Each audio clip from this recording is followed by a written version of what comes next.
Long story short, John was within a few minutes, he's doing full touchdown auto rotations in a Bell 505 and did a great job. And at the end of that, I said, it's so easy in a Bell 505 to do autos, even a general can do it.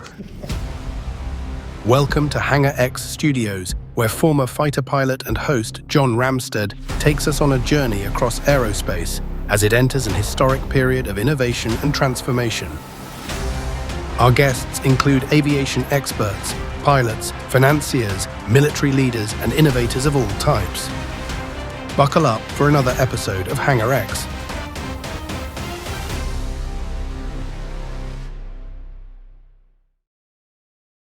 All right, hey, welcome to the Hangar X podcast. This is where innovators and leaders and entrepreneurs and investors are coming first to get the information that we need as there is a revolution happening in aerospace right now. There are so many advancements that are taking place, and I was recently reading an article about, and actually I was at Verticon and I saw the new Bell 505 helicopter and an entire initiative about how to reshape the training that's going on with our helicopter pilots, especially in the Army. And so we had some great conversations with Bell, and I said, would you guys please come on the podcast and let's talk about what's happening. And I really believe it's getting back to the basics, but also equipping an entire generation of pilots on how to be mission capable, but also do it at a level of safety and excellence that, that we've needed for a while. So with that, gentlemen, welcome to the podcast.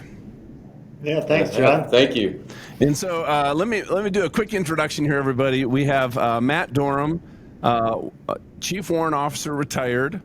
You're the lead at the Bell Flight School Next. 29 years Army Aviation, 7,000 flight hours. I think I have 7 hours in a helicopter. So you're almost there. You could teach me a lot. Good start. Former Command Chief Warrant Officer, Colorado Army National Guard. Expert in high altitude training. You developed the HATS program for Colorado, HAATS. 2 combat deployments. You rated in 6 Army airframes. You also led international pilot training. Former 747 pilot and instructor. You have a master's in organizational performance from CSU, and this is pretty cool, as an outdoorman, Matt, you completed the Colorado Big 9 with bow and arrow. So I know, well, I guess I can't say it on air, but you are a bad mama jama. How's that? Okay. Well, the animals are afraid of me. Let's put it that way. Yeah. I don't know how I follow that, John. Okay, well, let's try. John Novalis, Brigadier General, which is, man, that is rare air. You're the Strategic Director at Bell for Flight School Next, a military academy graduate, Apache pilot, 500 combat hours, former executive assistant to the chairman of the Joint Chiefs of Staff. That's pretty impressive. You directed NATO joint operations in Poland. You were a key leader in Iraq and Afghanistan. So you've been there, done that. Both of you gentlemen know what good Army training is, but you also know when you train somebody what they're going to be dealing with in real life out in the field. You led sustainment for the 101st. Senior leadership roles at DoD. You consulted at Booz Allen, and now this is great, and this is what we're going to be having conversations about. You're leading strategy for military training and advanced flight systems at Bell Helicopters, and you have a master's degree in human resources and national security strategy. So, I thought I was fairly accomplished till I met you guys. So I'm just going to leave my background in the background. How's that? I want to start out with a question. I've been doing a lot of reading about Flight School Next and your approach to flight training, and we just talked even before we hit record about getting back to basics. But Matt, I read that the Army is now teaching pilots to fail, and to fail on purpose, and that seems to me like a kind of a radical shift. And I'd love for you to unpack what is meant by intentional failure. How is it central to the Army, and what is the goal of that? Well, so when you say training to fail, I assume you're talking about training for emergency procedure maneuver training. Is that right? That is exactly what I'm thinking about.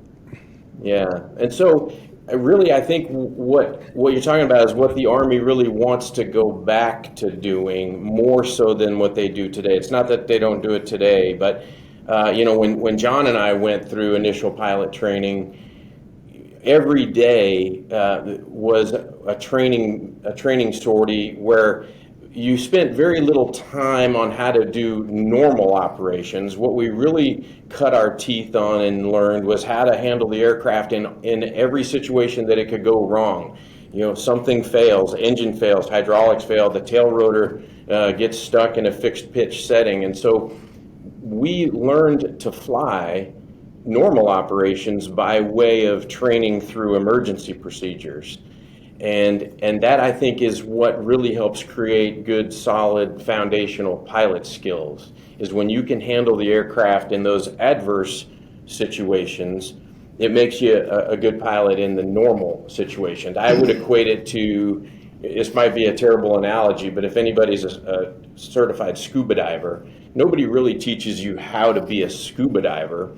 What they teach you how to do is deal with clearing your mask and taking on and getting your air kicked out of your mouth and losing a tank and losing all the bad things that could happen to you underwater. Yeah, and by way of learning those, and how to not die right. doing that, right? By learning all of those, you effectively become a good scuba diver in that case. So maybe a good, maybe a bad analogy, but it's what I think about when I think about how to train fundamental skills in brand new pilots. Yeah, I think, John, just to caveat that, I think the sophisticated aircraft that are being designed and are being flown worldwide causes us to train pilots to be, I would call them system pilots, right? You got to know how to bring up this pad, and you got to be able to punch the buttons right and add this thing and update your data. And I think sometimes we forgot that what made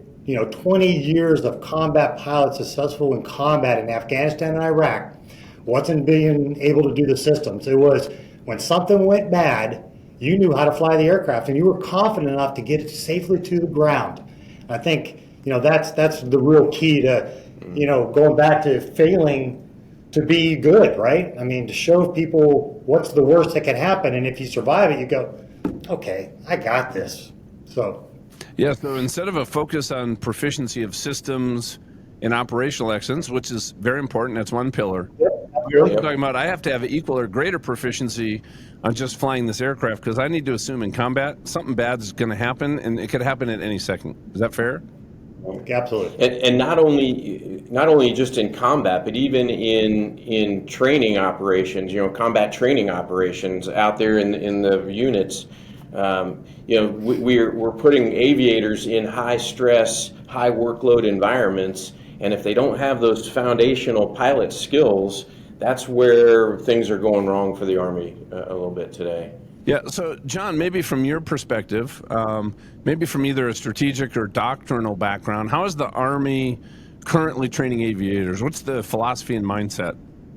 I think you probably have to start just maybe a couple years ago.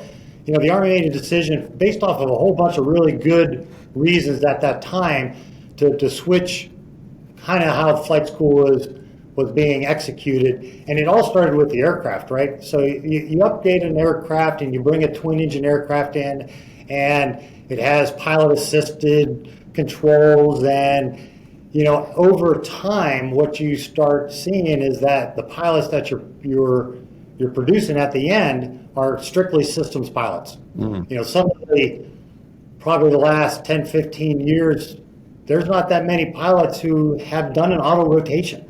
Is that because the systems got so good, they started relying on the automation and they focused on the systems? Because I didn't have to work so hard to do the stick and rudder skills. Yeah, and then when things go bad, they forget the basics of the aircraft. And so the Army, and they've been pretty open about this, they've seen an increase in safety incidences. And a lot of it can be, a direct line can be, directly back to the pilot and his capabilities or her capabilities, how much confidence they have they ever done this maneuver before, and frankly, they're taking the hard landings, right, and damaging aircraft and killing people, and the Army recognizes that as an issue, and they want to fix it now. And it gets back to the basics that Matt was talking about, showing them how to fail in a training environment that's controlled so that when it happens in real life, they're survivable. Yeah, and it's not that the Army lacks attracting the best and the brightest to become Army aviators. There's some wonderfully smart and brilliant young people coming up to be Army aviators, but the current training construct, it just does not afford them the opportunity to do a lot of the maneuvers that we got to do back in the day. As he mentioned, auto rotations to the ground. And it's not that the Army is necessarily having an auto rotation problem that's hurting air crews, but pilots being able to handle the aircraft in all of those situations is what really builds those good foundational skills, so that when they are challenged, whether in combat or in a training operation, they can appropriately handle the aircraft. Yeah. And John, if I could just kind of caveat off of that question real quick, I think the Army, for the Army for sure, and I think the other services also, this is kind of a reflection point for them, right?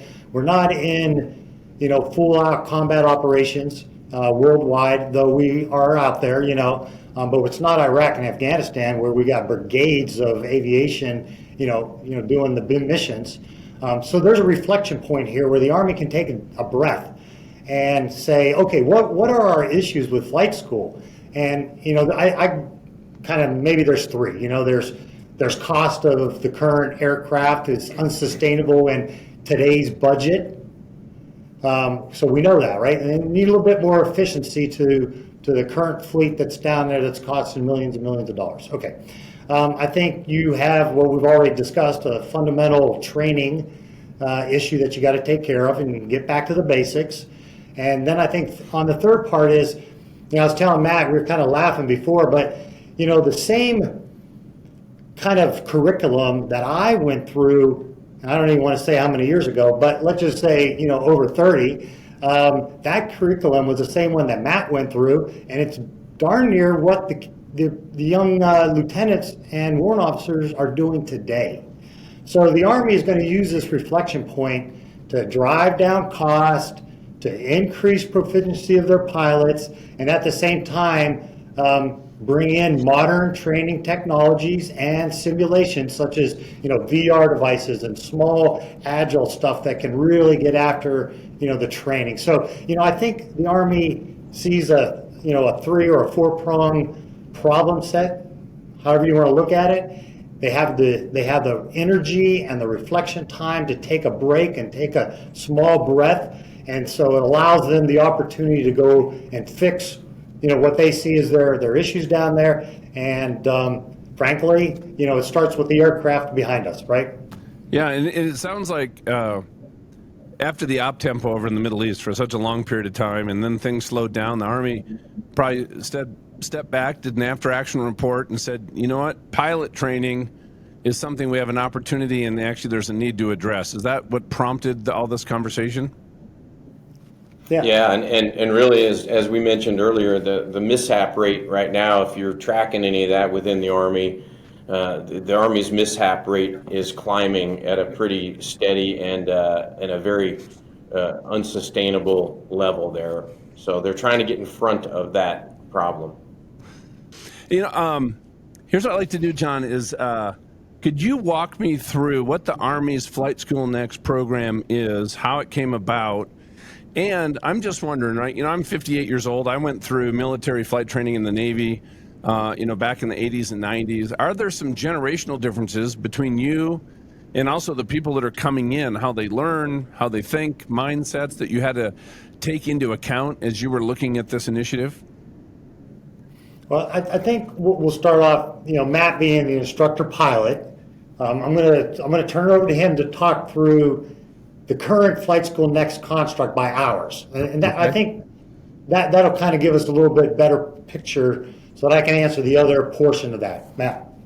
Okay. Well, so first and foremost, nothing official from the Army has really hit the streets yet in the form of a request for proposal, but all indications are pointing toward the Army's going to come and ask industry to bring them a turnkey training solution what we call a COCO, contractor owned, contractor operated. They're going to get out of the business of purchasing a new training fleet of helicopters. That's the first big difference between what Flight School Next is going to be versus the way it's been for all these years that we're talking about. So the Army's not going to buy a helicopter. They're going to say, hey, bring us a solution that brings the aircraft, the instructor pilots, the maintenance, all of the admin support, and even the simulation support, and bring us a turnkey training solution that answers all of their needs. And so I think what you're going to see here is a competition develop that the Army is going to get to evaluate a wide variety of solutions from different industry, partners out there, teams of companies. Essentially, there will unlikely be a single entity that goes after this in any way. It's going to be teams of companies that are exercising their best practices and their strengths to bring a turnkey, modernized training solution to the Army. And so that's the first, real pivotal difference. And in fact, you being a Navy guy, the Navy is already moving out on a similar process. They're calling it COPTER. Stands for Contractor Owned Pilot Training Rotary. And they're in the midst of some small group tryouts on that right now. And they're going to probably go to a long-term contract to provide the same kind of primary training, or as the Navy would call it, ab initio. You recognize that phrase. But so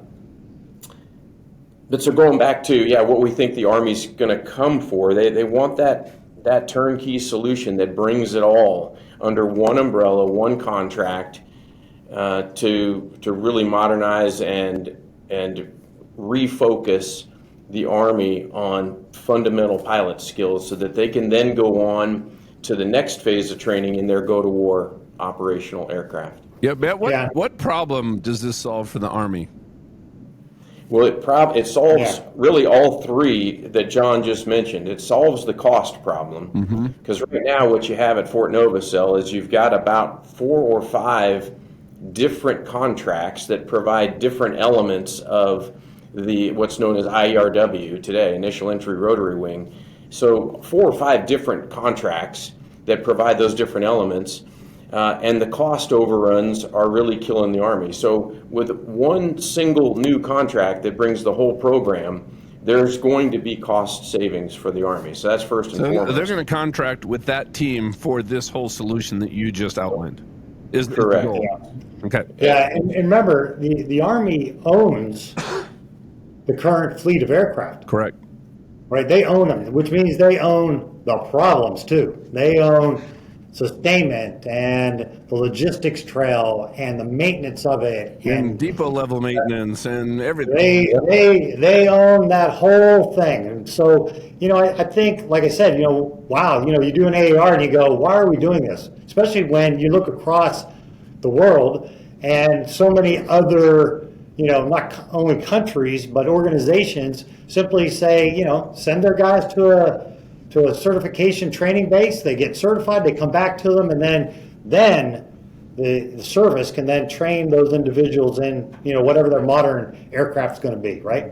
And of course, it just makes sense that it's more cost efficient. I think, Matt went around, he mentioned it about, this thing's going to be an open competition. And the reason I think that the Army, a strategic way I would think of it is, you don't know what you don't know, right? You've been doing something the same for, darn near 6 decades. And maybe you're not aware of what technologies are out there, what training methodologies are out there, what services are out there. How can this be done in an efficient way? And I know later maybe we'll touch base on the Bell Training Academy and how it enables our approach to Flight School Next. But they're doing that on a daily basis, right? Modern classrooms and high speed this and that. And you mentioned about how, I have 2 sons, and they try to keep me up to date, though I'm very resistant to it.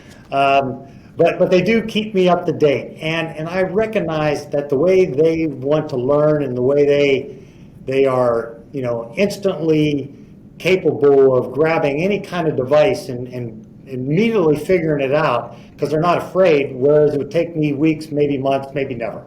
So, that part of the solution has to be within whoever, this has to include that, right? How are kids learning today? And I do call them kids because I'm old, so I can call them that. But those young lieutenants and warrant officers, they learn differently, and you must create a service that allows them to utilize their skills, right, to the actual best method. And so we got some ideas, how to improve that, and it's nothing new in rocket science, but it's not incorporated. I think it's not incorporated today in the Army's training. Yeah, what do you guys think sets Bell apart in participating in this moving forward? Bell, we've been training military pilots at Bell since 1946. So Bell has been training helicopter pilots for a long time, and we still do. We mentioned the Bell Training Academy, and that's really all they do. And they really are the recognized leader in the world on training non-standard and emergency procedures training. You can look out our windows here any given day and look right at our practice area across the way, and you can watch aircraft doing auto rotations to the ground over and over and over and over. They do, I think, about 2,000 full touchdown auto rotations over there every month. So they are the experts at teaching. And going back to our earlier conversation, how do you make a good pilot? You train them how to handle the aircraft in all the emergency and non-standard fashions, and then by default they become strong, fundamental, foundational pilots.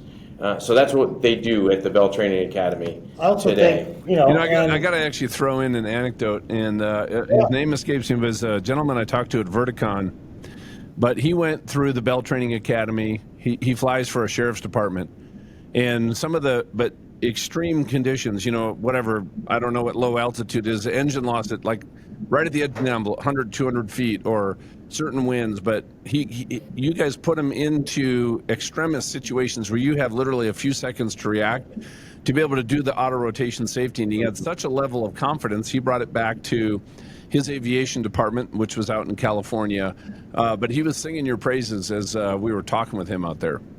Because it's not just about the auto rotation, it's about then, okay, what if it happens here at this edge of the envelope or here at this edge? Is that fair? Oh yeah, it's fair. Where the engine failure happens is critical, and so training those different types of auto rotations is very, very important. The GO joke is good. Yeah. The GO joke is okay. So yeah, I've been cleared to tell a joke.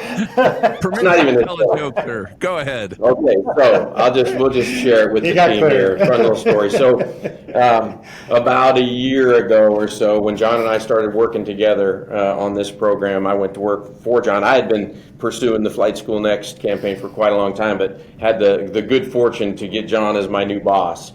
And so we took him over to the Bell Training Academy one day to go fly and fly the 505.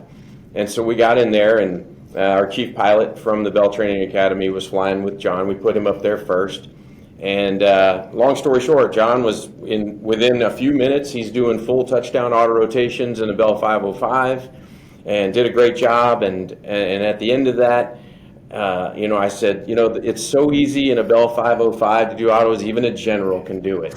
And so I've been making hay on that. We've got a few general officers in the building here, so I replay that joke quite often at their expense. And, it's a good W5. I can tell that joke about a general Anybody officer. has 7,000 hours can take it on. I'm not going to meet his standard. That's for darn sure. I bet. But, John, just as a caveat to that last question, Bell.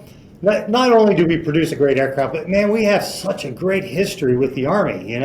We produced the UH-1. That was the first helicopter I ever flew, John. Yeah, me too. Of course, back then it still had an ashtray, and my Vietnam IP was smoking. I was terrified as a lieutenant to say anything, but we have this long legacy, right? with the Army. And by the way, we're going to have a future with them when it comes to FLRAA, right? That aircraft is going to change how we fight the Army. And, it's only going to be in a matter of years here, but, Bell's going to be back there. So obviously, looking at our history and our future, it also kind of puts us right in the mix of this too, right? Yeah. I mean, we want to be a part of Fort Novosel, formerly Fort Rucker, and I think we're the right company with the right history. Yeah, love that. And Matt, you've touched on some of the fundamentals, right? How to training in a way that this generation can do it quickly. I'm sure there's technology, simulators, there's principles, but what are some of the fundamentals that you would say of that Flight School Next is going to be emphasizing?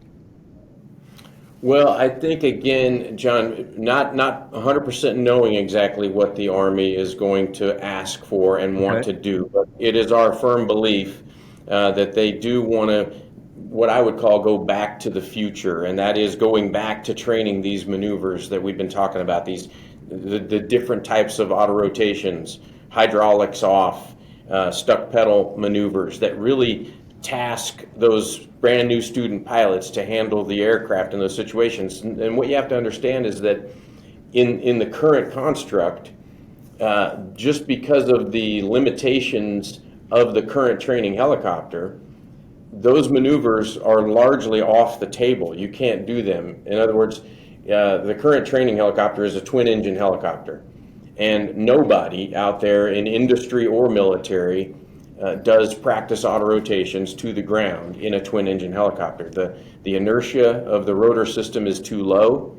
They don't auto rotate very well. Of course, the likelihood of actually needing to do that is very, very low because it has a twin engine, right? But nobody trains those maneuvers to the ground. So when I say go back to the future, the Army can now, by way of Flight School Next, they can choose a solution that includes an aircraft like the one behind us here, the 505, that gives them the ability to go back to training those maneuvers. And that in and of itself is going to build those foundational skills for pilots to where when they go off to their go-to-war aircraft, they've got the right skill set to go on and become a combat-ready aviator. And I think something's worth mentioning, John. At the beginning you said, I don't know, maybe it was the conversation before, you asked us if either one of us had ever done an auto rotation in real life. And then the answer is no. And the counter argument that you will hear is, well, you're always in a twin aircraft these days in a modern flight profile, at least for the military. Why would you practice auto rotations when you really don't need to, or you may never have one, right? But what it does do is it builds confidence, right? That is something you have to impart on these young pilots when they exit. They got to be confident they can fly anything, and it doesn't matter. Something catastrophic happens, they still understand the basics that they can get themselves safely to the ground. And they're not going to get flustered because they've seen failure in its worst case. And there is probably no way to measure that, right? That aspect of being a pilot, and you were a pilot too, man. They may call us a little bit cocky sometimes, but that's confidence bleeding through from our training that allowed us to do unbelievable things in combat. Unbelievable things in combat. And think about this too. You might be in country, and if you do have to do it, it's not just you and your co-pilot. You might have 5, 6, 10, 19 people, lives that you're responsible for, that you're carrying around. So if you don't know how to do this well, it's not just your life at risk. It's people on the ground, and it's everybody else that you're responsible for. You're absolutely, John. I wish I would have made that point, but you're absolutely right. It's about the soldiers in the back in 9, 10 of the times. Yep. 100%. Now, you know what? You guys are giving me some flashback, though, because this was the same flight training, this approach that I had 300 sorties over 2 years before I got my wings. And I'm just feeling this anxiety that I had every morning when I woke up and had to go fly. Yeah. Because that was every day. But you know what? You get to the point where you feel comfortable. And when I flew in Iraq and I had some very extremist situations, that kind of training, I know for a fact on at least 3 different occasions saved my life. Yeah. No doubt. I mean, this is what you guys are talking about, this kind of approach to training that I know we used to have in the Navy. I don't know actually what it looks like right now. This is an interesting conversation. So, but I'd love to actually jump into the 505, because that is one pretty airplane. It's beautiful. We got to see it. But what is it about the 505 that you think makes it the perfect choice for this kind of training approach with Flight School Next? So, for me, when I look at and when I fly a 505, the beauty of it is that it's got all this modern integrated glass Garmin 1000 cockpit, so it resonates very well with the young generation. They're very adept at glass and generals already. Can fly it, evidently. And general officers can even do it. Yes. I'm still here. I mean, but so we combine modern technology in the front. We combine that with a FADEC controlled engine that provides a tremendous amount of safety and reliability. So that's a great safety feature there. But we really have put it in an aircraft that is not overly sophisticated. It doesn't have a bunch of pilot augmenting features of it. In other words, you have to put your feet on the pedals and you have to push them. And you have to learn that muscle memory that every time I make a collective input, there's an equal and opposite pedal input that needs to be made, and also typically a cyclic that has to be made. We're learning all of those basic skills that some of the aircraft out there today, they just don't do it. A lot of aircraft out there today, I can put my feet flat on the floor and pick the thing up to a hover, and it won't even change heading. Well, that'd be good for me. Pilots are not learning how to really exercise all of those basic stick and rudder skills. Mm-hmm. And then we also combine that, we've talked a lot about auto rotations. The 505, much of the drivetrain is really the same drivetrain that's been in some Bell aircraft for almost 50 years now. The Long Ranger, it's tried and true, it's got great performance, it's got great auto-rotational handling characteristics and high inertia. So what that gives the instructor pilots is the ability to really stress those students and put them in auto rotations in all those different kinds of environments and force them to fly the aircraft to its full extent, but with a great safety margin available because of its auto rotational handling characteristics. Well, it sounds like there's the stick and rudder skills have to be there. Do you call it stick and rudder in a helicopter? Well, we do. We shouldn't, but we do anyway. How about the air, basic air work, right? It right. forces you to focus on air work.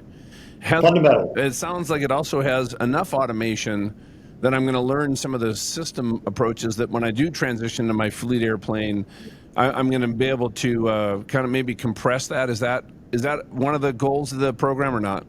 Sure. Yeah. All of the modern glass that's in it, it definitely prepares them for all their future follow-on combat aircraft assignments that they're going to train in and go and operate in. Yeah, it just makes it a seamless, the days of what we would call, steam gauges, they're gone, right? Nobody wants to look at them. Nobody wants to maintain them for sure. And as a brand new student pilot, they want to see glass. They're used to seeing glass.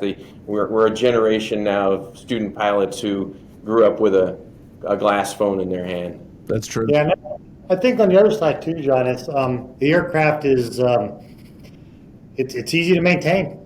Let's just say it's easy to maintain. So if you're a maintainer, you want something you can get onto and fix and and swap out engines and all of this, and it's a 206. It's a Bell 206 that has hundreds of thousands of hours of flight time behind it.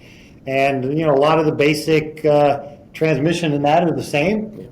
And, it performs well and is durable, right? Because obviously you're doing autos. This is why a lot of people don't want to do autos to the ground, because you're going to bend some metal, there's going to be a hard landing out there, and there's going to be, some of these things, and that's going to happen while you're doing training. And so, the aircraft's durable too, which I think is definitely a key factor for that aircraft. Yeah. And then also to that end, the safety of it, crash attenuating seats all the way around, back and front. Yeah. In the rare case that we do have, something happen, and as John mentioned, it will happen. When you are training hard and training properly, you're going to have brand new pilots. You're going to have, it's always been that way. Somebody's gonna bend a tail stinger or a little hard landing and spread the skids a little bit. These kinds of things are going to happen in a primary training program. Well, actually, you want it to happen, because if it's never happening, it means you're probably not pushing the guys to actually learn the real skills. Well, in a perfect world, you want to exercise them right up to the point where we're not bending helicopters. Right. We don't want to do that. That becomes cost inefficient. Yes, we don't really want to do that. Fair. And done properly with highly trained instructor pilots that we will have, that allows the Army to get back to doing this kind of training. That's true. It is the instructor pilot's job to make sure that doesn't happen. That's right, because on the mishap report, no matter what that student pilot does, you know what it says at the very end? It says the instructor pilot failed to take timely corrective action. Yeah.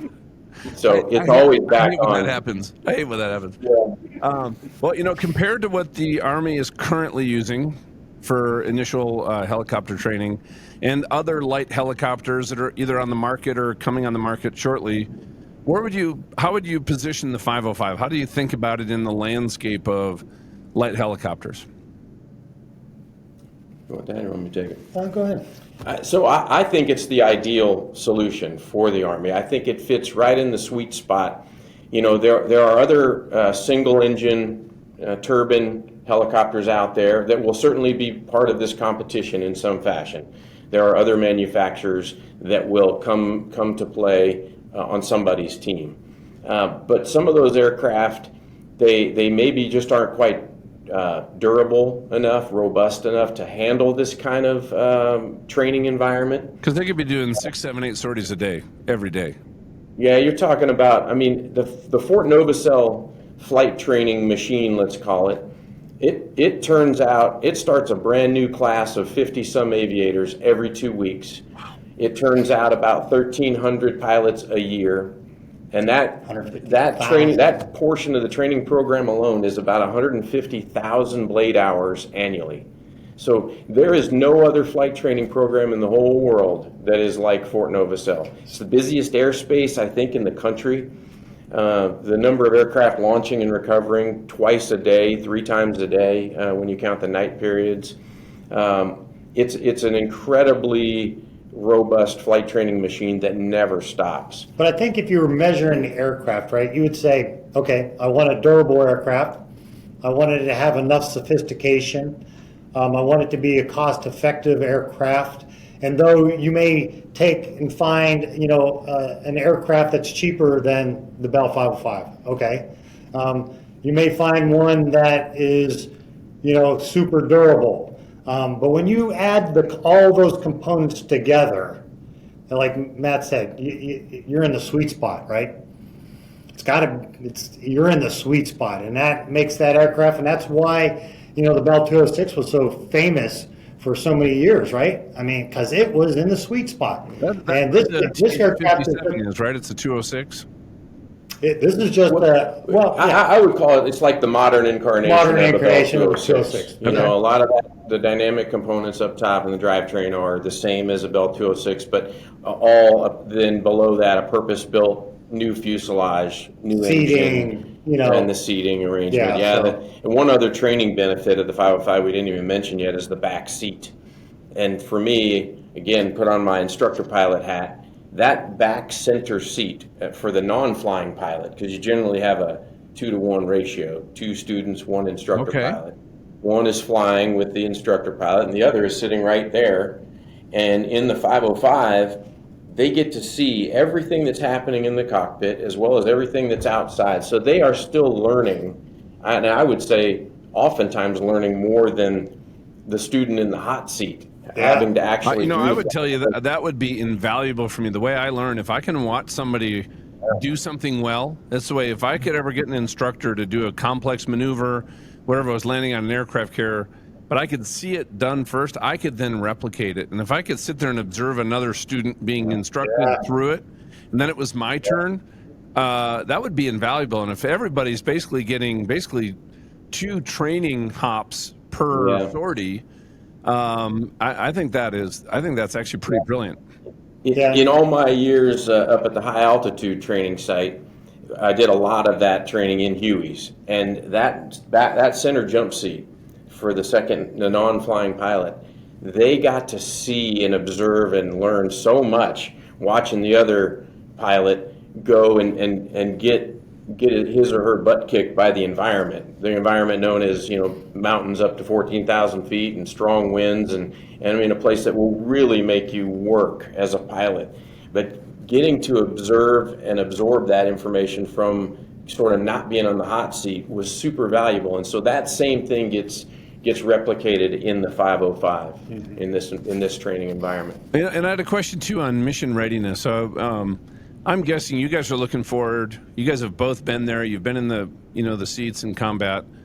What does the future missions look like, possibly, or what's it maybe evolving toward for Army aviation? And how does this fit into training people to be mission ready for what might be next over the next 1, 3, 5 years? Yeah, I mean, I think we know that, the Army strategically, maybe I'd say our military strategically is shifting to, the Far East, right? Or towards China and the Pacific and what's going on out there. Longer legs, conditions that are pretty darn brutal, salt water and all the things that the Navy and the Marines have figured out over the years. Well, and in that environment too, your supply chains are going to be stressed.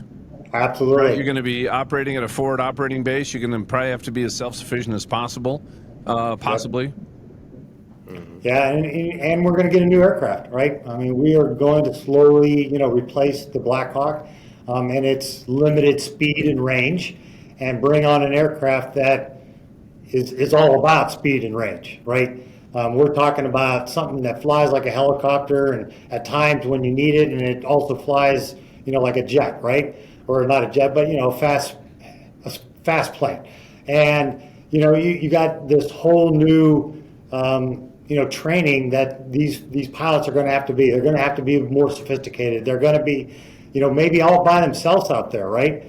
Flying long distances. So they better be fundamentally square when they're doing that, because they have to rely on themselves. Otherwise, they won't be coming back. So I just see that training that we were talking about, going back to the basics. It really is about making sure that the confidence level of our pilots and their skill is capable for the new missions that they're going to be asked to do. Yeah, no, I love that. And what kind of feedback have you guys received from both either your civilian or military training programs that you have now through the Bell Training Academy and all the different initiatives you have? Well, I think there's no doubt. We, just like your story about the police officer, the Bell Training Academy has been doing this for a long time, and they're good at it. They're really good at it. And, just anyone that goes through that feedback is just phenomenal, right? So, I mean, we haven't really got to that question about the BTA, but, we're going to use them as, kind of a start point, a place where standardization happens, right? So that every single instructor pilot, has the basics that the Bell Training Academy wants to impart on them, right? That doesn't mean every single IP is going to go through the BTA. That's not going to happen. But, we're going to make sure the head pilots are, and we're going to train the trainer and make sure make sure those standardizations across the board are good, right? And we should utilize, the BTA that has done great things already. It would be kind of, stupid of us not to, right? I view the Bell Training Academy for us as what I call a critical enabler.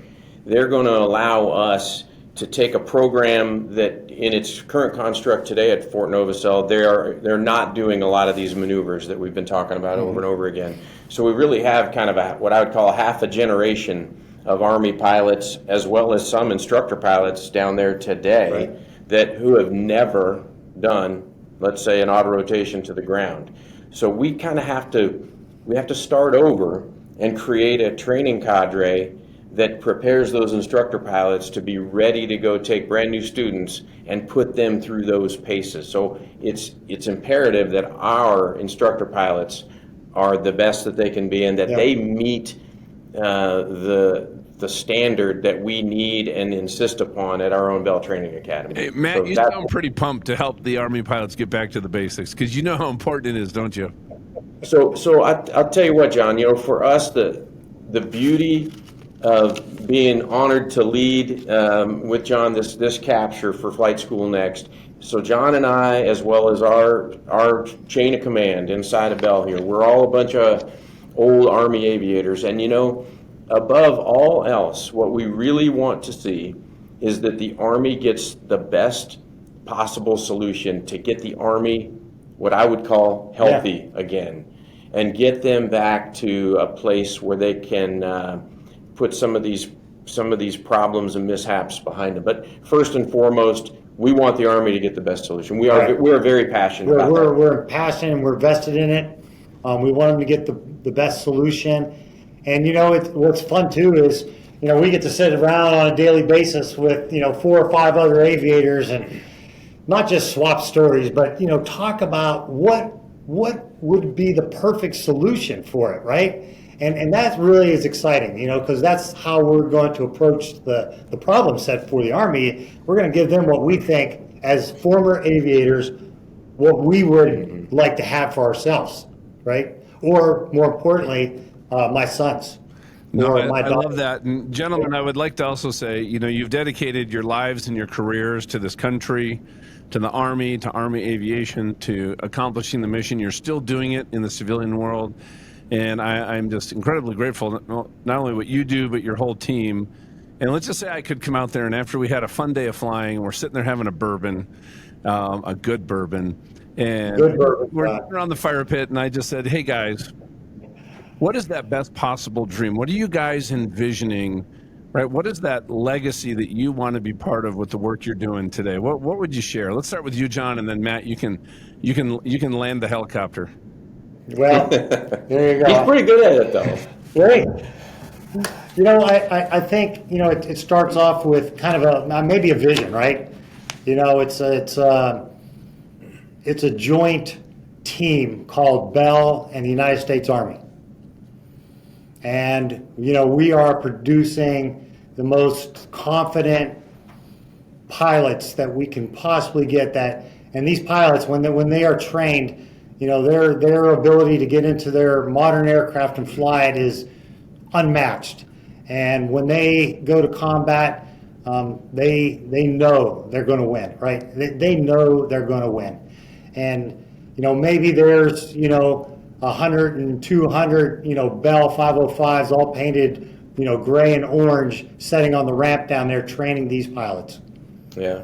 And very similar for me, John, I've been at Bell a little over 5 years now, but I came to Bell with a specific charter, let's call it, to get Bell into this type of business space, the military training services business space. So in my perfect world, if I could go move into the future and be able to look back, I get to see that collaboration between Bell and the United States Army, and really all branches of DoD in my mind. Yeah, for sure. But what I see is that collaborative construct that is training aviators from zero, brand new students, all the way out through tilt rotor, ready to go to their first operational unit. That's what I see. Man, I love that. Well, gentlemen, you are welcome back on the podcast anytime you want. Love to have you. And maybe one of these days I can come out and do some flying with you, and we could film something out there at your location. And, keep knocking them alive. Thanks for what you do. And this is I've really enjoyed this conversation. So, as things move forward and progress and get more defined, please reach out and come back on anytime. Sounds good, John. Thank you for having us. Yeah, John, Honored. it's been a lot of fun, and I know your audience is aviators, right? So I'm sure that some of the stuff we've talked about will highly resonate with them. The fundamentals and getting our pilots back to that standard is what I'm sure your audience is probably cheering and clapping right now. So I'm sure they are, because I am, right? That's what we have to do, because you know what? Mission accomplishment, but you also need to do it safely, and you have to do it in extremis, and you want everybody to come home every time. all right, John. That's it.